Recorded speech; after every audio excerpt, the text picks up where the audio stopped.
Hi friends, welcome to Lexim learning. இந்த வீடியோவில் நாம் யூனிட் 8லேருந்து சிமியோன் தி பிவியரோட த செகண்ட் செக்ஸ் அப்படின்ற டாபிக் பற்றி பார்க்க போகிறோம். It was written and published in 1949. First it was written in French. So இதோட அவுட்லைன் என்ன அப்படின்னு பார்த்தோம்னா, the second sex is a landmark feminist text that examines the historical, social and psychological oppression of women. அதாவது historical, social and psychological ஆப்ரேஷன்னா women வந்து எப்படி down ட்ரோடனாக, அதாவது கீழ்த்தரமாக பார்த்துட்டு இருந்தாங்க அப்படின்றத பற்றி தான் இவங்க இங்கே ஆர்கியூ பண்ணுறாங்க. So women have been treated as the other in a male centred world. So எல்லாத்துலேயுமே மேலுக்கு தான் இம்பார்ட்டன்ஸ் இருந்தது. விமன் அப்படின்னா, அதாவது அதர் அப்படின்ற ஒரு டைட்டில் அவங்களுக்கு கொடுத்துட்டாங்க. Where man is seen as the norm and women as secondary. So எல்லாத்துக்குமே ஆண் தான் முதலிடம், பெண் அப்படின்றவங்க செகண்டரி பிளேஸ் அப்படின்ற ஒரு தாட்டை இதில் எக்ஸ்பிளைன் பண்ணியிருக்காங்க. ஸோ இதில் இருக்கிற மெயின் ஐடியாஸ் அப்படின்னு பார்த்தோம்னா, one is not born but rather becomes a woman. The second one is the concept of otherness, historical oppression, stages of women's life, existential freedom. So these are the topics spoken in this summary. Okay, we'll see what is one is not born but rather becomes a woman. So இதில் பார்த்தா பெண் அப்படின்றவங்க பெண்ணாக பிறக்கிறதில்ல. So அது பிறக்கும் போது குழந்தை அப்படின்ற மாதிரி தான் நம்ம எடுத்துக்கணும் இல்லையா?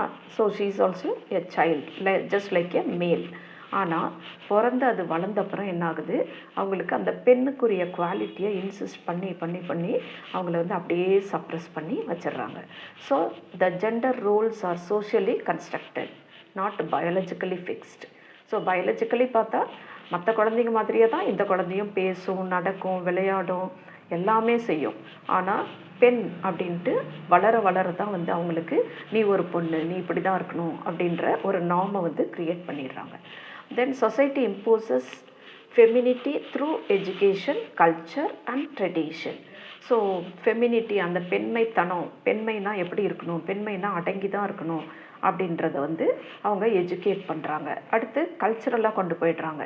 பெண்ணுனா பாரம்பரியமாக இப்படி தான் இருக்கணும், so it is the tradition அப்படின்ற மாதிரி அவங்களுக்கு கொண்டு போயிடுறாங்க.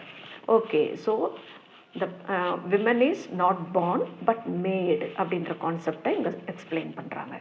தென் coming to the second point, the concept of otherness. Men define themselves as a default human being. அதாவது அவன் தான் ஒரு சப்ஜெக்ட், அவன் தான் எல்லாத்துக்கும் importance. while women are defined in relation to men.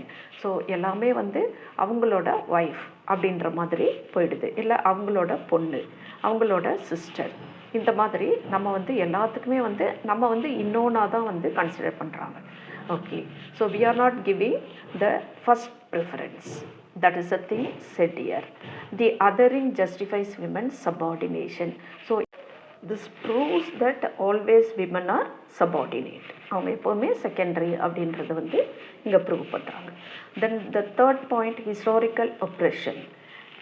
Across history, myth, religion and philosophy have reinforced women's inferiority. So வர்ற ஹிஸ்ட்ரியாக இருக்கட்டும், மித்தாக இருக்கட்டும், ஒரு ஸ்டோரியாக இருக்கட்டும், ரிலிஜியன், ஃபிலாசபி எல்லாத்துலேயுமே விமனை டிக்ரேட் பண்ணி தான் வச்சுருக்காங்க. Coming to the fourth point, stages of women's life. So women's லைஃப்னு பார்த்தோம்னா, சைல்டுஹுட்டில் girls are socialised into passivity. So எப்போவுமே அவங்க டிபெண்ட் பண்ணியே தான் இருக்கணும். எதனாலும் ஃபஸ்ட்டு ஆணுக்கு விட்டு கொடுத்துடணும். ஸோ இந்த மாதிரி தான் சொல்லி வளர்க்குறாங்க. அடலசன்ஸ் பீரியடில் வைக்கும்போது women face restrictions on freedom and ambition. So நீ வளர்ந்துட்ட, நீ வயசுக்கு வந்துட்ட, இதுக்கு மேலே நீ அங்கே போகக்கூடாது, இங்கே போகக்கூடாது, ஆண்கள் முன்னாடி வரக்கூடாது அப்படின்ற ஒரு ரெஸ்ட்ரிக்ஷனை வச்சிடுறாங்க. Then adulthood, marriage and motherhood often limit independence. So marriage ஆனவுடனே வீட்டெல்லாம் நீ தான் பார்த்துக்கணும், நீ அம்மாவாயிட்ட, ஸோ இனிமேல் நீ குழந்தைய பார்த்துக்கோ அப்படின்ற மாதிரி அவங்களோட ஃப்ரீடம் எல்லாமே அப்படியே சப்ரெஸ் பண்ணி வச்சிடுறாங்க. So this is the stages of women's life. Then coming to the fifth point, existential freedom. women can achieve liberation by rejecting passive roles and claiming autonomy. So விமனுக்கும் அந்த ரைட்ஸ் இருக்குது. அவங்க எப்போவுமே வந்து பேசிவாக இருக்கணுன்ற அவசியமே இல்லை. They can also be active. So ஆண் மாதிரி பெண்ணாலேயே எல்லாம் செய்ய முடியும் அப்படின்றத இங்கே பேசுகிறாங்க. Equality in education. ஸோ ஆணுக்கு ஈக்குவலாக பெண்ணும் வந்து படிக்கலாம். They can work, they can go freely anywhere அப்படின்ற ஒரு கன்க்ளூஷனோட முடிக்கிறாங்க. So here Bivor calls for the reconstructing of social, economic and cultural system to ensure women are recognized as full equal human beings அப்படின்றது வந்து அவங்க இங்கே confirm பண்ணுறாங்க. So after that all the women were aware of what they R.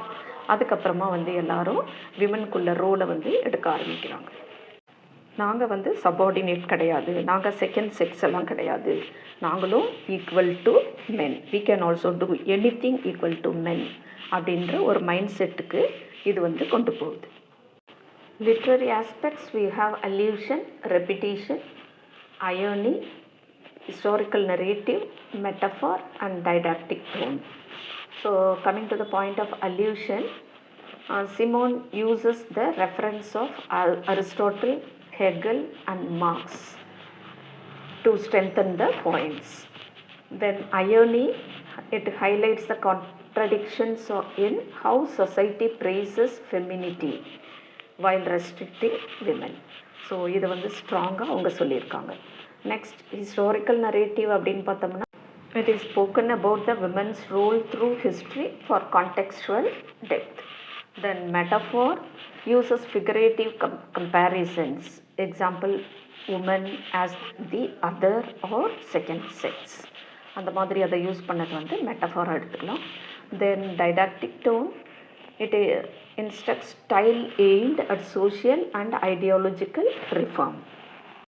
Coming to the conclusion, the second sex by Simone de Beauvoir concludes that women's subordination is not a natural or biological fact but a social construction. So இது வந்து nature கிடையாது, சொசைட்டியால் construct பண்ண ஒரு event அப்படின்ற மாதிரி சொல்கிறாங்க. The book ends with a call for mutual recognition between men and women. So ஆண் பெண் ரெண்டு பேரும் ஒருத்தர் ஒருத்தர் புரிஞ்சுக்கணும், அதாவது they both are equal human beings அப்படின்றத அவங்க புரிஞ்சுக்கிட்டாவே இந்த பிரச்சனை வந்து முடிவுக்கு வரும் அப்படின்றத சொல்கிறாங்க. Through this thought of equality we can come to the modern feminist thought. Yes, women also can write, they also can do whatever they want just like a man அப்படின்ற கன்க்ளூஷனோட முடிக்கிறாங்க. We'll see you in the next video.